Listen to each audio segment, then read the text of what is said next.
It's often really useful to be able to ask the user a question and then save whatever answer they type in so that you can remember it or display it later, or do something different depending on whatever answer they type in. So you should have a link to this code in the description of the video. Let's run it and see what happens. First of all, it says, "What is your name?" So that's the question that we're asking on line 2. So let's type in, I don't know, Bob, and press enter. Then it rudely says, "Sorry, I wasn't listening, what's your name again?" So we're asking a question again, that's line 5. But this time, rather than just asking the question and forgetting it, which is what we've got here, we're saying your name equals and then raw input.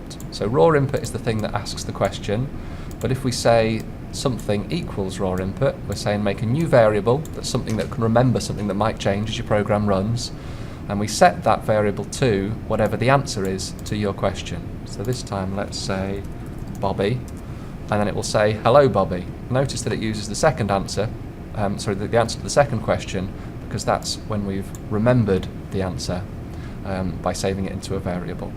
So to display the answer, we've said print and then your name. Your name is the name of the variable that we saved the answer to the question in.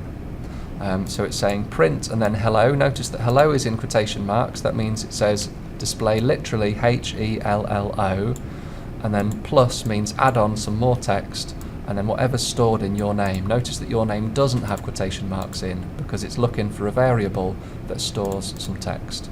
If we were to put quotation marks around it and then we ran it, let's say Bob and Bobby, this time it would display literally YOUR name.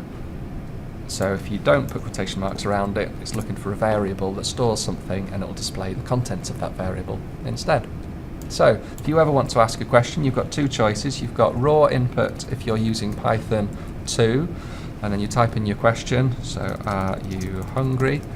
Or if you're using Python 3, it's just input instead of raw input. In Trinket both of them work the same, but in Python 2 and 3 they work slightly differently. So we're going to say hungry equals. Notice you can call your variable whatever you like. You could have called it variable equals, but it's a really good idea to give your variable sensible names. So hungry. If your variable name has more than one word, then separate it with underscores. So something like user is hungry. Okay, so we've got a variable, we're asking a question, and we're saving the answer. I'm going to go back to Python 2.